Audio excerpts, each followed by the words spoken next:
I'll probably direct you around a little bit. Like, I definitely want to get a couple shots of like, you like literally close to the pad, like he's running into the pad. Come on, man.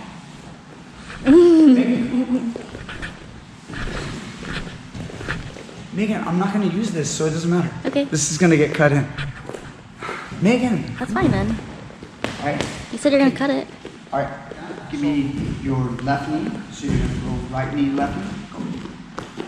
Good.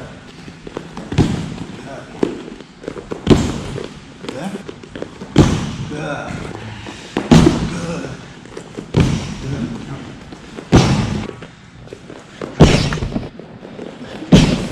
You're doing great now. That's what I'm talking about. And then get the best look. You gotta get close. Good. Again.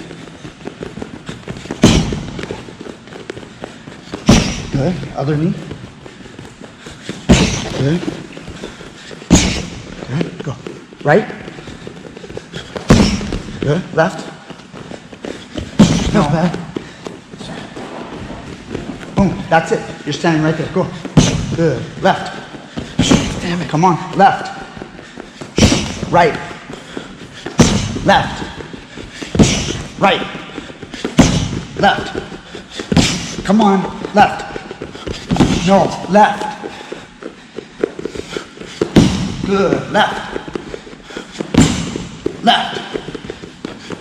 Right. Yes. Very good. Okay. Now, distance. Good.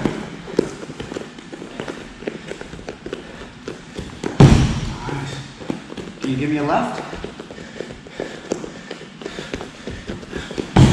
A left. Yeah. Walk forward, move forward. Nice. Good.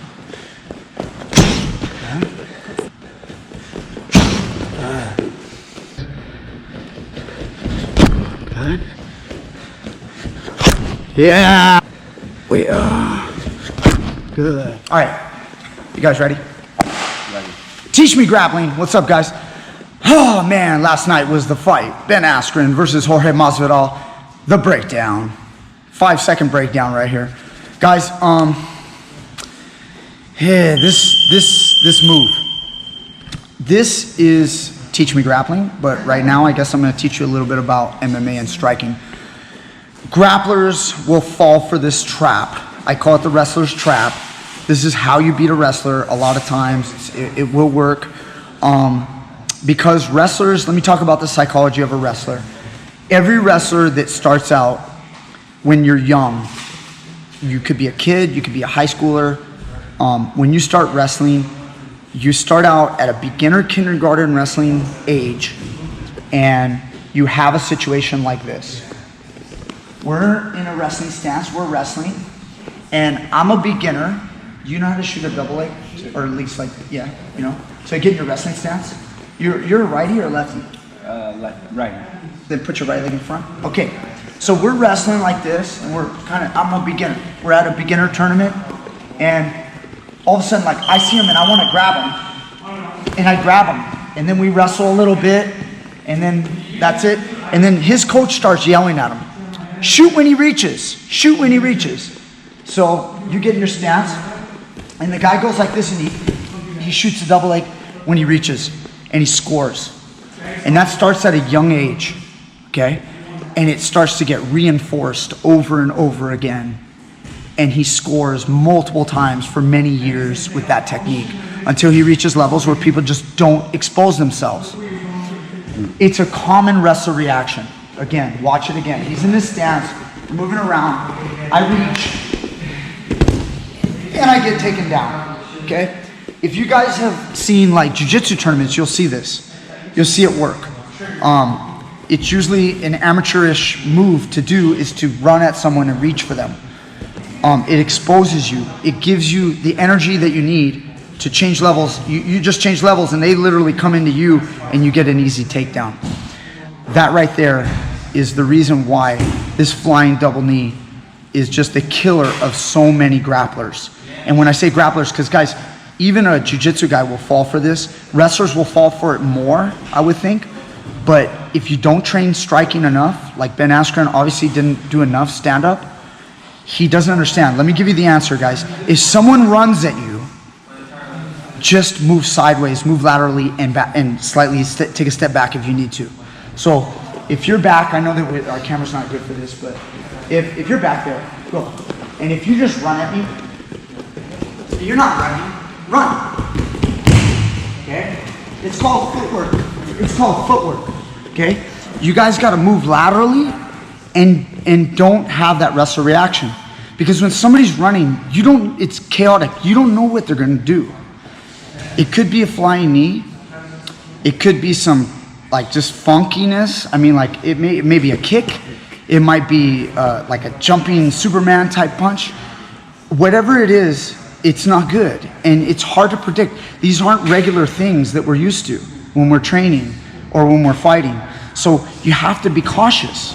You just have to use footwork, okay? There's no reason to trade with someone if you are better than them, okay? If I'm better than you at stand-up and I'm really good at striking, why would I want to stand in front of you and swing, and you swing too, and we both try to knock each other out? If I'm better, guess when I always say, when do I want to do that? When he's better than me, and it's the only way I can win. If you're a really skilled striker, I would love to trade, okay? I might get knocked out, but I was going to lose anyway because you were going to pick me apart. I want to get in those wild exchanges, but when you're better than someone, you want to outsmart them. You always make sure you're pinpoint accurate and you're safe so that nothing crazy can happen. Okay, so don't trade. Well, this is an example of trading. You're going to trade a flying knee for a takedown? You want to get a takedown against a flying knee? It's really not smart, guys. Is it possible? Yes. If Ben would have eaten the knee, maybe on his chest, it still would have hurt him a little bit with all that force, but he could have maybe got a takedown, and then you could argue that it was dumb for Masvidal to do that, but it was a great trade for Masvidal to deal with it. He's not afraid, again, of Ben striking. It was just an outstanding strategy. Obviously, they planned it at ATT. So, and it's a great strategy. Many wrestlers have fallen victim to this. And when I say wrestlers, I mean like grapplers just in general, or even MMA fighters that aren't grapplers. They freeze up when a guy does it, when a guy runs. It freaks at them. It freaks them out, and they freeze up. They change levels a little bit. They don't know what's coming. So you've got to move your footwork. So now let's talk about this double knee. So guys, watch this. What I'm going to do is, it's not just a knee. Like I could do a knee like this, and like change levels, and then I could throw a knee like that. And guys have been knocked out by that knee. But this knee that you're seeing, that you saw last night, is actually like the double knee. You start with your back leg, okay, my right leg, and I'm gonna throw my right knee up, and then in air, we're gonna switch our legs, okay? So it's a little bit like Karate Kid, a little bit of crane kick, like that, but you're going right, left, okay? Or if you have left foot and back, you go left, right, okay? So you have both, and it allows you, 2 strikes in one. It is possible to connect with the first move. Like if he was close and I went like that, I may be trying to throw my left, but he runs into my right. So it's, again, you're doing 1 and then 2, okay? But usually it's the second move that hits him, and that's what happened with Masvidal. If you watch Ben likes to shoot with his head there, and that's why when Masvidal went, he ran, and it got left, and then the right, boom, is what ended up hitting him. So drills you guys can do for this. 1, you should practice just doing one side.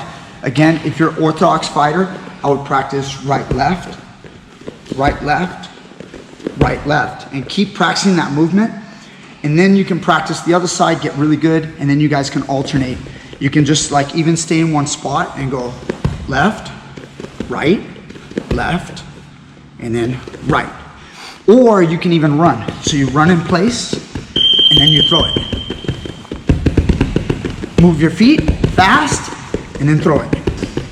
Boom. And then you keep practicing that so that when you're running, just back up a little bit. When you're running, okay, you throw that right, and then on the next one, I'll throw the left, I run, and then I throw the left one. So you gotta practice both sides. You can do this on a bag. Okay, here, come on over here. You're holding like a pad. You can do it on pad work, okay? But you guys can bring it up. Again, right leg's in the back. So I strike with the knee that's in the lead. Switch to southpaw, boom, and then hit with the right, okay? And hit the knee. Sometimes the knee can pierce in, sometimes it can go more up, okay? Or you can pierce in at the end of the strike, you can stab it in. There's more details, guys, but that's basically what happened. And again, this is the wrestler's trap. Here, there's a little bit of room, okay? If a guy is here and I know he wants to take me down, I really know he wants it, I need to have a little bit of distance. If I'm in striking range, here, no, striking range, okay? It might work, but it might be a little too close, okay? Because he's now thinking about strikes right now. In order to tap into the psychology of the grappler, you need just enough room so that you're far enough away to start your sprint. You don't want to have, especially after last night, too much distance, because then a wrestler will realize he's got to move laterally. He will see too much force. If I was too far away, I don't even know, if I'm this far away and I run, there'll become enough force, it will scare you. But if you're a wrestler and I get just the right amount, remember, Ben was walking forward. He was coming forward. He wanted to come forward right away. And Masvidal obviously held his hands behind his back, kind of like tricked him a little bit, a little psychology, made a little angle and then ran. But when he took off and sprinted, he had just enough runway to create a ton of force. So that knee hit with so much power, you saw how he kind of like fell off to the side. And it was just far enough where it got the reaction. And again, he studied Ben, and Ben always goes for the takedown. He's not really afraid. He's kind of like Chael Sonnen. They just kind of go in there and do it. Ben even more so than Chael. But if we're at the right distance and I take off and run, it creates the level change. And then I can throw, whether I like this one, or in this case, I would like to do what Masvidal did. As he's running, right leg goes in front, left leg's in the back, left, right. Okay, and that's it. That's all she wrote. So I know a lot of guys, everybody's so upset because they wanted to see a fight. I wanted to see a fight too. But guys, look, I support both of the fighters.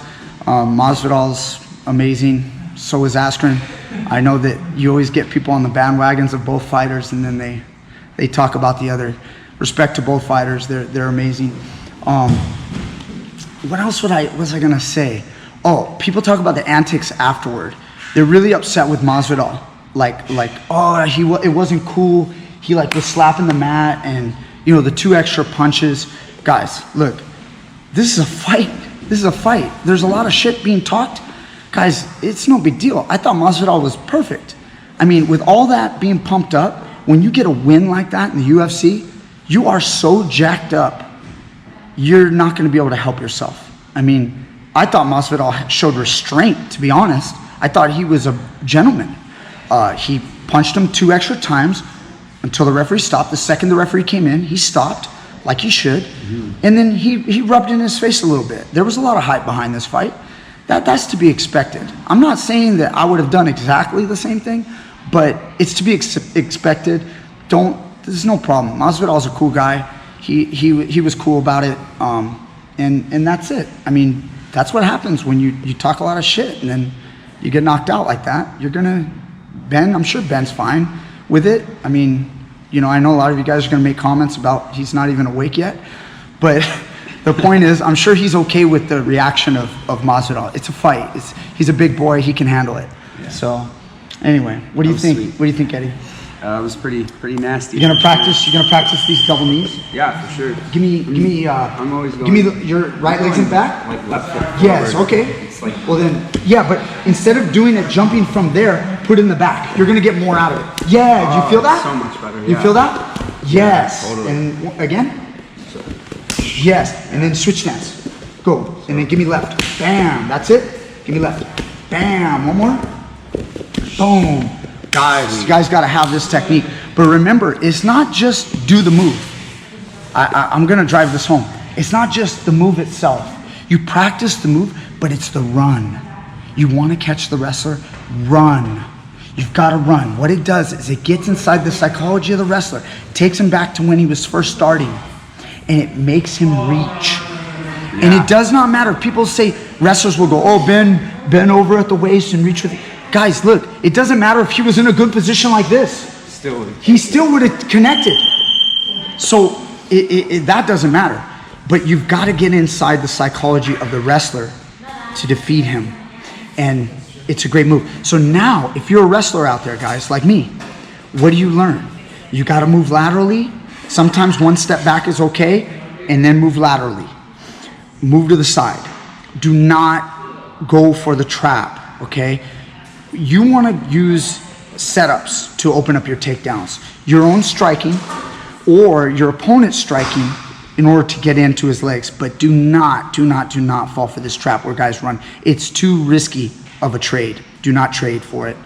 And that's it. That's all I got to say. It was smart. All right. That's what happened, guys. Breakdown. 5-second breakdown. Thank you guys so much. Teach Me Grappling. Click the link down below at Patreon and PayPal.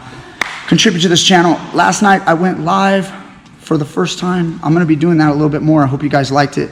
I know it wasn't the most entertaining thing in the world, but I got some ideas coming up. All right. Take it easy, guys. We'll see you next time.